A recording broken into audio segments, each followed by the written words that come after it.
Good morning my dear all student. हम लोग बात कर रहे थे क्लास 9 की केमिस्ट्री में। थर्ड चैप्टर में हम लोग थे और उसमें एटम मॉलिक्यूल पे थे और वैलेंसी तक पहुंचे थे। और वैलेंसी का कॉन्सेप्ट हमने आपको थोड़ा सा बताया भी था। मैं फिर भी वैलेंसी कॉन्सेप्ट को फिर से एक बार रिवाइज करवाता हूं, क्योंकि वैलेंसी का कॉन्सेप्ट आपके लिए इम्पोर्टेंट है, जो हेल्प करता है, काफ़ी कुछ आपको हेल्प करेगा। केमिकल कंपाउंड के केमिकल फार्मूले को लिखने में हेल्प करेगा, और केमिकल फार्मूला कैसे लिखते हैं किसी भी केमिकल कंपाउंड का, उसको हेल्प करेगा। और वो कैसे हेल्प करता है वो चीज आप लोग देख लीजिए। पहले वैलेंसी का कॉन्सेप्ट आप देखिए कि वैलेंसी का कॉन्सेप्ट कैसे होता है। आपने डाल्टन एटॉमिक थ्योरी पढ़ रखी है। डाल्टन एटॉमिक थ्योरी आपने पढ़ रखी है। डाल्टन एटॉमिक थ्योरी क्या कहती है? कोई भी एटम होगा, कोई भी एटम होगा वो कंबाइन स्टेट में ही रहता है, कंबाइन स्टेट में ही रहता है। और कंबाइन स्टेट में रहने के और कंबाइन स्टेट में ना रहने के दोनों की कंडीशन होती है। जैसे मान लेते हैं कोई भी एटम है, आप हाइड्रोजन का ही एग्जांपल लेकर चलते हैं। सबसे पहले हम लोग हाइड्रोजन के एग्जांपल को लेते हैं। तो हाइड्रोजन के एग्जांपल में लेते समय हम ये ध्यान देंगे कि सबसे पहले ये पता होना चाहिए कि हाइड्रोजन के पास नंबर ऑफ इलेक्ट्रॉन कितना है, और नंबर ऑफ इलेक्ट्रॉन ये डिपेंड करता है कि उसका एटॉमिक नंबर कितना है। तो नंबर ऑफ इलेक्ट्रॉन और एटॉमिक नंबर ये दोनों अलग अलग चीजें हैं। वो कैसे? जैसे क्या है कि आप देखते हो कि जो एटॉमिक नंबर होगा बेटा, जो एटॉमिक नंबर होगा वो इक्वल टू होगा नंबर ऑफ प्रोटॉन के। ठीक है, एटॉमिक नंबर किसके इक्वल होगा? प्रोटॉन के। और जो नंबर ऑफ इलेक्ट्रॉन होगा, नंबर ऑफ इलेक्ट्रॉन होगा वो प्रोटॉन के बराबर होता है। ठीक है, इसका मतलब जो एटॉमिक नंबर डिफाइन होगा किसी भी एटम का वो नंबर ऑफ प्रोटॉन के बराबर होगा, और ये इलेक्ट्रॉन जो है ये प्रोटॉन आपस में बराबर होंगे, क्योंकि कोई भी एटम क्या होता है? इलेक्ट्रिकली न्यूट्रल होता है। ठीक है, अब आगे देखते हैं। आगे क्या देखते हैं इसको कि हम लोग अब ये देखते हैं कि वैलेंसी को कैसे डिफाइन करेंगे, वैलेंसी क्या होती है। अब आप ये देखिए कि जो आयंस होते हैं, जैसे कोई भी एटम हो गया, आयन के बनने की कंडीशन बाद में देखेंगे। एटम, और एटम में हम लेते हैं एग्जांपल, मान लेते हैं सोडियम का ले लिए। सोडियम का एटॉमिक नंबर होता है 11। सोडियम का जब एटॉमिक नंबर 11 होता है तो 11 होने के बाद जब इसका कॉन्फ़िगरेशन आप करते हो, इलेक्ट्रॉनिक कॉन्फ़िगरेशन करते हो, आपको बताए हैं ये 2 8 और 1 आता है। इलेक्ट्रॉनिक कॉन्फ़िगरेशन कितना आता है? 2 8 और 1 आता है। जैसे आप क्या देखते हो, अब ये जो सोडियम एटम है क्या ये फ्री रह सकता है? सारा मामला जो है फ्री रहने और ना रहने का ही होता है। सारी चीजें अगर कहीं ना कहीं हम लोग डील करते हैं तो वो डील करते हैं सिर्फ स्टेबिलिटी की ही। क्योंकि कोई भी एटम होगा, या तो कोई भी एटम आप ले लीजिए, यूनिवर्स में कोई भी एटम वो अपने आप को स्टेबल करना ही चाहता है। जब स्टेबल करेगा तब वैलेंसी का कॉन्सेप्ट आएगा, अगर स्टेबल ना करे तो वैलेंसी का कॉन्सेप्ट नहीं आएगा। ठीक, तो अभी के लिए हम लोग क्या देखते हैं, अभी के लिए ये देख लेते हैं कि स्टेबिलिटी, और अभी इसको भूल जाओ, सिर्फ एटम पे आ जाओ। एटम पे ही बात करें तो ये अपने दिमाग में लाएं कि क्या सभी एटम हमारी यूनिवर्स में फ्री स्टेट में रह सकते हैं?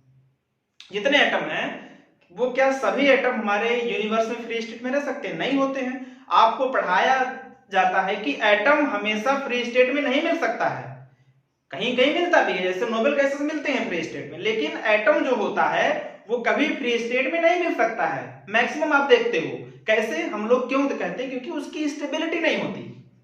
स्टेबिलिटी नहीं होती है क्योंकि वो स्टेबल नहीं होता है अपने आप में। एटम क्या होता है? स्टेबल नहीं होता। कुछ एटम स्टेबल होते हैं, वो डिपेंड करता है इसके नंबर ऑफ इलेक्ट्रॉन पे डिपेंड करता है, और डिस्ट्रीब्यूशन ऑफ इलेक्ट्रॉन पे डिपेंड करता है कि सेल में इलेक्ट्रॉनों का डिस्ट्रीब्यूशन कैसा है। मतलब जो कोष है, जो कक्षाएं हैं जिसमें सेल है, जो उसमें जो इलेक्ट्रॉन रिवॉल्व होगा, वो रिवॉल्विंग इलेक्ट्रॉन का नंबर कितना है सेल में। सेल कई भी हो सकती है, 1 2 3 4 5 6 7 सेल हो सकती है किसी भी एटम में, चारों तरफ बताया गया आपको। तो उस सेल में इलेक्ट्रॉन के नंबर पे डिपेंड करती है स्टेबिलिटी। ठीक है, तो जैसे अब ये कहा जाता है कि अगर कोई भी एटम है उसमें न्यूक्लियस होगा, उसके बाहर सेल होगा। कोई भी एटम है उसके न्यूक्लियस के पहली सेल में जो पहली सेल होगी, जो फर्स्ट सेल होगी, इसमें 2 इलेक्ट्रॉन रहना कंपलसरी है, जिसको हम ड्यूप्लेट बोलते हैं। क्या बोलते हैं? ड्यूप्लेट बोलते हैं। ठीक, अब क्या होगा? कि जब अब दूसरी सेल है बेटा, अब दूसरी सेल में कितना होना चाहिए इलेक्ट्रॉन? 8 होना चाहिए। 4 5 6 7 और 8। अगर 8 इलेक्ट्रॉन होगा तो इसको बोलते हैं ऑक्टेट। क्या बोलते हैं? Octet, TAT, octet. ठीक, डुप्लेट और ऑक्टेट ये दो चीज। अगर 2 इलेक्ट्रॉन होगा उसको डुप्लेट बोलेंगे और 8 होगा तो उसको क्या बोलते हैं? ऑक्टेट बोलते हैं। अब आगे देखिए, अब इसके बाद क्या होगा कि जिसका बेटा, जिसका डुप्लेट, अगर पहली सेल तो डुप्लेट कंप्लीट होना चाहिए और अगर पहली के अलावा कोई भी सेल है तो उसमें 8 इलेक्ट्रॉन होना चाहिए। इसको ऑक्टेट बोलते हैं। ऑक्टेट रूल यही कहता है कि जिस सेल में 8 इलेक्ट्रॉन होगा वो एटम क्या होगा? स्टेबल होगा, उसकी स्टेबिलिटी ज्यादा होगी। अब आगे क्या देखते हैं? स्टेबिलिटी इसकी ज्यादा होगी मतलब वो एग्जिस्ट करेगा। आ जाते हैं हम सोडियम पे। सोडियम में क्या देख रहे हो? ये बेटा पहली सेल है, ये दूसरी सेल है, ये तीसरी सेल है। पहली सेल में 2 हो गया, दूसरे में 8, इसमें 1। कैसे? टोटल नंबर ऑफ इलेक्ट्रॉन इसके पास कितने हैं? 11। 11 को डिस्ट्रीब्यूट कर दिए क्योंकि पहली सेल में 2 से ज्यादा इलेक्ट्रॉन रह ही नहीं सकता। पहली सेल में 2 से ज्यादा इलेक्ट्रॉन रह नहीं सकता है। अब पहली सेल में बेटा जब 2 से ज्यादा इलेक्ट्रॉन नहीं होगा, अब 2 से ज्यादा इलेक्ट्रॉन, हाँ 2 से कम हो सकता है। जैसे आप हाइड्रोजन को देखते हो, हाइड्रोजन को देखते हो कि ये देखो हाइड्रोजन का कॉन्फ़िगरेशन लिखा गया है। पहली सेल में ये इसका न्यूक्लियस है, इसमें क्या है? इलेक्ट्रॉन। अब ये एक इलेक्ट्रॉन, हाँ 2 से कम हो सकता है, लेकिन अब ये काम करे कि कहीं बाहर से 1 इलेक्ट्रॉन और ये बाहर से ले सकता है, लेकिन इसमें 3 इलेक्ट्रॉन पहली सेल में नहीं हो सकते हैं। ठीक है, तो मैक्सिमम नंबर ऑफ इलेक्ट्रॉन पहली सेल में हो सकते हैं 2। तो अब क्या होगा? इसलिए पहली सेल में यहां लिखा गया है 2। दूसरी सेल में कितना होना चाहिए? 8 होना चाहिए, तो दूसरी सेल में लिख दिया गया है 8। और तीसरी जो सेल होगी, अगर ये सोडियम है तो तीसरी सेल में 1। हमने अभी आपको बताया कि पहली सेल अगर आपके पास है तो उसमें 2 इलेक्ट्रॉन होना चाहिए और पहली सेल से ज्यादा अगर कोई सेल आ गई तो उसमें 8 इलेक्ट्रॉन होना चाहिए। तब अब ये देखो तीसरी सेल है, तीसरी सेल में 8 इलेक्ट्रॉन है? नहीं है। तो ये काम करें, हमने बताया था कि अगर लास्ट वाले सेल में नंबर ऑफ इलेक्ट्रॉन, अगर लास्ट वाले सेल में नंबर ऑफ इलेक्ट्रॉन 5 से कम है, मतलब 5 से लेस देन है, 5 से लेस देन है, तो क्या होगा? Number of electron less than 5, तो इलेक्ट्रॉन यहां से निकल जाता है, फेवर करता है, इलेक्ट्रॉन क्या करता है? निकल जाता है। तो ये सोडियम क्या करेगा? Na ये क्या करेगा? 2 8, एक इलेक्ट्रॉन को यहां से बाहर कर देगा, ये 2 इसका क्या होगा? अब देखो कंप्लीट हो गया, डुप्लेट और ऑक्टेट दोनों कंप्लीट, दोनों सेल कंप्लीट है। और एक इलेक्ट्रॉन को इसने बाहर किया तो इसके ऊपर कौन सा चार्ज आ जाएगा? पॉजिटिव, क्योंकि जब इलेक्ट्रॉन निकलता है तो पॉजिटिव का चार्ज आता है और इलेक्ट्रॉन जब गेन होता है तो नेगेटिव का चार्ज आता है। ठीक है, तो अब जितना इसके ऊपर चार्ज आता है, जितना चार्ज आता है, जैसे एक ही बार पॉजिटिव चार्ज है, पॉजिटिव है चाहे नेगेटिव, लेकिन कितनी बार आया डिपेंड ये करता है। तो एक ही बार आया तो इसकी वैलेंसी कितनी हो जाएगी? इसकी वैलेंसी 1 हो जाएगी। ठीक, चलिए अब ऐसे हम पोटेशियम उसको समझ लेते हैं, किसी और एलिमेंट को देख लेते हैं। चलिए अब हम लोग आ जाते हैं, थोड़ा सा बात करते हैं मैग्नीशियम पे। मैग्नीशियम का देख लेते हैं वैलेंसी कैसे होगी। मैग्नीशियम का एटॉमिक नंबर 12 होता है। कॉन्फ़िगरेशन करेंगे 2 8 और 2 आएगा, ये बताया गया कॉन्फ़िगरेशन आपको। इसका मतलब अब जो ये तो पहली सेल है, ये दूसरी सेल है, ये तीसरी सेल है। ये कौन है? ये फर्स्ट सेल, ये सेकंड सेल और ये थर्ड सेल। हमने कहा था पहले में डुप्लेट कंप्लीट है, दूसरी में ऑक्टेट कंप्लीट है, तीसरी में क्या ऑक्टेट कंप्लीट है? नहीं, 8 होना चाहिए, नहीं है। तो क्या करेगा? और इसमें नंबर क्या है? 5 से कम है, तो ये 2 इलेक्ट्रॉन यहां से क्या हो जाएगा? बाहर हो जाएगा। इसका मतलब हो जाएगा Mg2+।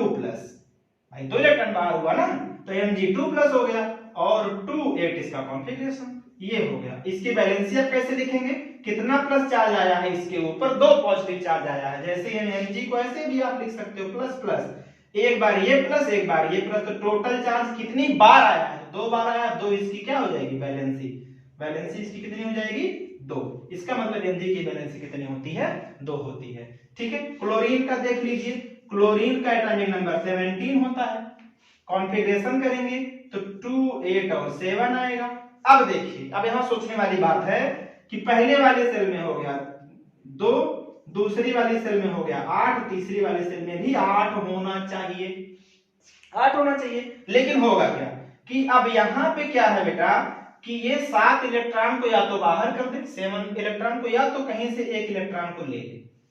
कहीं से क्या काम करे, एक इलेक्ट्रॉन को ले ले। इसके पास ये कंडीशन बन रही है कि एक इलेक्ट्रॉन को या तो ले ले कहीं से या फिर 7 इलेक्ट्रॉन को बाहर करे। अब आप ही बताइए 7 इलेक्ट्रॉन को बाहर करने में एनर्जी ज्यादा लगेगी कि एक इलेक्ट्रॉन को अंदर लेने में एनर्जी ज्यादा लगेगी? तो यही होगा कि 7 इलेक्ट्रॉन को ये बाहर भी कर सकता था, बिल्कुल कर सकता था भाई, कर सकता है ना, आप तो यही पढ़े हो, या तो बाहर करो या फिर अंदर करो, आपको 8 से मतलब होना चाहिए। लेकिन यहाँ फेवरेबल क्या है, मोर फेवरेबल क्या है, मोर फेवरेबल ये है कि एक इलेक्ट्रॉन ये बाहर से कहीं से ले, तो क्या हो जाएगा, यहाँ 8 हो जाएगा, तो 8 हो जाएगा, इसके ऊपर एक माइनस का चार्ज आएगा। भाई कहीं से आपने उधार लिया, उधार का मतलब ऋण, ऋण का मतलब माइनस, नेगेटिव चार्ज, तो उधार आपने लिया है इसलिए इसके ऊपर नेगेटिव का चार्ज आ गया। और एक इलेक्ट्रॉन लिया है तो 2 8 और 8 हो गए, देखो ऑक्टेट कंप्लीट हो गया। ये डुप्लेट, ये ऑक्टेट, ये ऑक्टेट। अब डुप्लेट भी कंप्लीट, ऑक्टेट भी कंप्लीट, लेकिन विद माइनस चार्ज। और माइनस चार्ज कितनी बार आया, minus charge only one time आया है, तो इसकी ये वैलेंसी कितनी हो जाएगी, ठीक। ये वैलेंसी का कॉन्सेप्ट हमने एक बार आपको पढ़ा के दिया था। चलिए आगे देखते हैं कि हमने आपसे कहा था कि पीरियोडिक टेबल पे थोड़ा ध्यान दीजिएगा। पीरियोडिक टेबल में मैंने बताया था कि बेटा एस ब्लॉक एलिमेंट को 2 पार्ट में बांटा गया है। ये मैंने आपको बताया था कि फर्स्ट ए और सेकंड ए। इसमें जितने एलिमेंट होंगे और इसमें जितने एलिमेंट होंगे, इसकी बैलेंसी जो होगी, इसकी वैलेंसी 1 होगी, इसकी वैलेंसी 2 होगी, क्योंकि ये सेकंड ए में है और ये फर्स्ट ए में है, ठीक है। इसकी वैलेंसी मतलब ये पहले वाले रो में है, ये जो आप देखते हो कॉलम, ये पहला कॉलम है और ये दूसरा कॉलम है। पहले कॉलम में कौन कौन से आते हैं, lithium, sodium, potassium, rubidium, caesium, francium, ठीक। इनकी सबकी बैलेंसी क्या हो जाएगी, 1। इनकी सबकी बैलेंसी क्या हो जाएगी, 1। सेकंड ए में ऐसे, सेकंड ए में कितना हो जाएगा, 2। ऐसे थर्ड ए में जाएंगे या फिर 13 ग्रुप में जाएंगे तो उसकी बैलेंसी 3, और 14 में जाएंगे तो बैलेंसी उसकी कितनी हो जाती है, 4 हो जाती है। ये चीज मैंने आपको एक बार पढ़ाया था, तो थोड़ा सा बताया था इसमें। तो बैलेंसी का कॉन्सेप्ट सबको समझ में आ गया। अब इसके बाद आपको क्या देखना है कि केमिकल फार्मूले को कैसे लिखते हैं, how to write chemical formula. ये चीज थोड़ा आपके लिए नया है, तो केमिकल फार्मूला को कैसे लिखते हैं और केमिकल फार्मूले को लिखते समय कौन कौन सी बात ऐसी हैं जो हमको माइंड से वास नहीं करना चाहिए, हमको वो याद रखना जरूरी है। अगर आपके पास वो कंडीशंस, वो टर्म्स और कंडीशन नहीं होंगी तो आप केमिकल फार्मूला को राइट नहीं कर पाएंगे। और केमिकल फार्मूले की आवश्यकता क्यों पड़ी, पहले ये सुन लीजिए कि जैसे क्या होता था कि पहले टाइम में क्या होता था कि जब थोड़े से कंपाउंड थे, ज्यादा कंपाउंड नहीं थे, तो उनका नाम हम आराम से याद कर लेते थे। जैसे NaCl सबको सबसे पहले पता हो गया था कि NaCl और Na होता है, एक Cl होता है, साधारण नमक का फार्मूला मतलब सिंपल साल्ट का फार्मूला NaCl होता है। जैसे जैसे कंपाउंड धीरे धीरे बढ़ते गए तो उनको पढ़ना और समझना टफ होने लगा, और पढ़ने और समझने में जब डिफिकल्टी होती है तब इंसान नया कुछ करने की सोचता है, ठीक है। तो यहां से क्या हुआ कि ढेर सारे केमिकल के कंपोजिशन को याद करना टफ होने लगा। उसमें नहीं क्या होता था, पहले ये थोड़ी ना कोई जानता था कि Na और जो होगा उसको Cl, वो लोग कहते थे जो नमक का फॉर्मूला होगा वो क्या होगा, सोडियम क्लोराइड, नहीं पहले सोडियम प्लस क्लोराइड, तो ऐसे वो लोग लिखते थे। लेकिन हम लोगों ने क्या किया, इसको केमिकल फार्मूले में लिखना स्टार्ट किया, ठीक है। तो सोडियम क्लोराइड, ठीक है। चलिए ध्यान देते हैं कि कैसे हम लोग किसी भी केमिकल फार्मूले को लिखते हैं। आवश्यकता क्यों पड़ी ये समझ गए, क्योंकि ढेर सारे केमिकल कंपाउंड होने लगे तो उनके बड़े बड़े नाम को याद करना बहुत टफ हो गया। जैसे आप लोगों ने नाम सुना होगा पोटेशियम परमैंगनेट, KMnO4, KMnO4 का आपने नाम सुना होगा, KMnO4 पोटेशियम परमैंगनेट। अब पोटेशियम परमैंगनेट, इसमें कहेंगे पोटेशियम मैग्नीज, इसको कैसे लिखेंगे, potassium manganese 4 number of oxygen, ये फार्मूला होता तब के टाइम में। लेकिन अब क्या है, अब हम लोग क्या कहते हैं, KMnO4।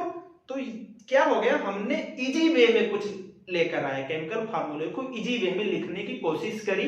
तो इससे क्या हुआ, केमिकल फार्मूले को लिखने का सबको हैबिट बना कि केमिकल फार्मूला कैसे लिखा जाता है। ठीक है, चलिए थोड़ा सा हम सिंपल केमिकल फार्मूले को आज सीख लेते हैं कि सिंपल केमिकल फार्मूले को कैसे हम लोग राइट करेंगे, लिखेंगे कैसे। आपको वैलेंसी का कॉन्सेप्ट पता है, और कुछ ऐसे पॉली एटॉमिक होंगे जैसे वो आपको याद ही करना पड़ेगा, आपके एनसीईआरटी में भी दिया गया है कि SO4 के ऊपर डबल माइनस है ना। तो कुछ जो पॉली एटॉमिक मॉलिक्यूल्स होंगे इनको आपको याद करना पड़ेगा। ठीक है, इसका कोई अलग से रॉकेट साइंस नहीं कि कोई आपको आके जो है बता देगा कि हाँ एकदम तुरंत, ऐसा नहीं कुछ होता है, इसमें रॉकेट साइंस कोई नहीं होता, आपको थोड़ा सा इसमें लर्न करना पड़ेगा।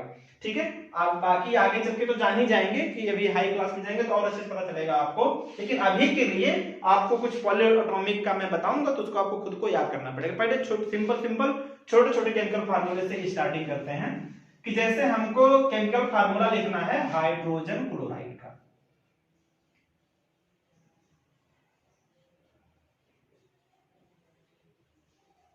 हाइड्रोजन क्लोराइड का केमिकल फार्मूला लिखना है। चलिए हाइड्रोजन लिख लीजिए और क्लोरीन लिख लीजिए। इतना काम आप करिए, पहले एटम को लिख लेंगे, एटॉमिक सिंबल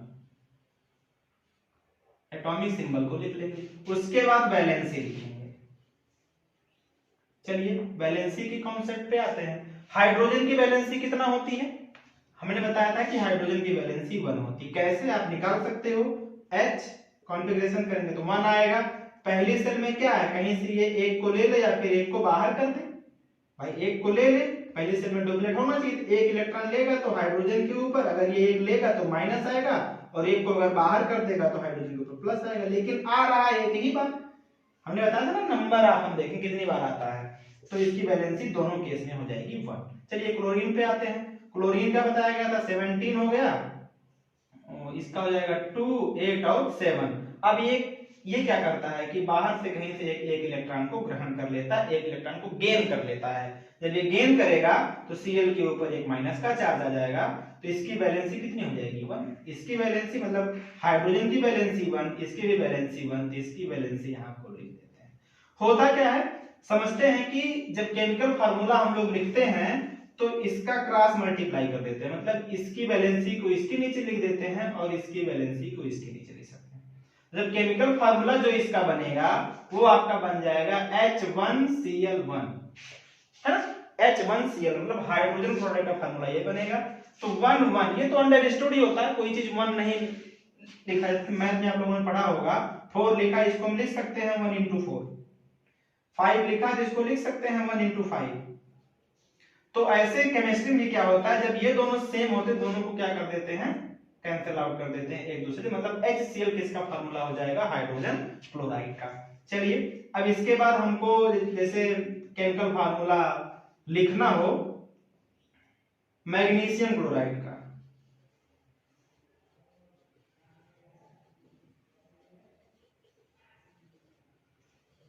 मैग्नीशियम क्लोराइड का देख लीजिए, Mg है, क्लोराइड का मतलब Cl है। बैलेंसी आप पता करिए, Cl की बैलेंसी आपको अभी आपने पता किया 1 होती है। Mg में आ जाते हैं, Mg का देख लीजिए, Mg एटॉमिक नंबर 12, कॉन्फ़िगरेशन 2, 8 और 2 आता है। तो ये डुप्लेट या ऑक्टेट, ये क्या होना चाहिए, ऑक्टेट होना चाहिए। तो ये काम करेगा, हमने बताया था कि लास्ट में अगर इलेक्ट्रॉन 5 से क्या है, कम है, तो यहाँ देखो 5 से कम है, तो ये इलेक्ट्रॉन को बाहर कर देगा। तो जब ये इलेक्ट्रॉन को बाहर कर देगा Mg, तो Mg के ऊपर कितना इलेक्ट्रॉन बाहर किया, 2 प्लस का चार्ज आएगा 2 और 8 हो जाएगा। तो इसकी बैलेंसी कितनी हो जाएगी, इसकी बैलेंसी हो जाएगी 2। तो Mg की बैलेंसी हो गई 2, तो इसकी बैलेंसी को इसके नीचे लिख देंगे और इसकी बैलेंसी को इसके नीचे लिख देंगे। क्या हो जाएगा, Mg1 और Cl2। 1 का मतलब इसको सही से अगर लिखें तो हो जाएगा MgCl2।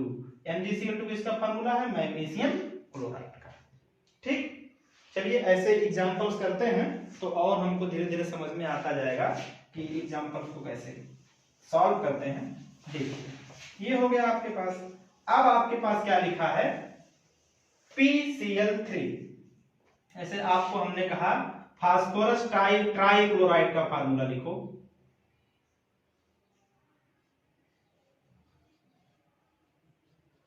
फास्फोरस ट्राइक्लोराइड मतलब P लिखेंगे और Cl लिखेंगे।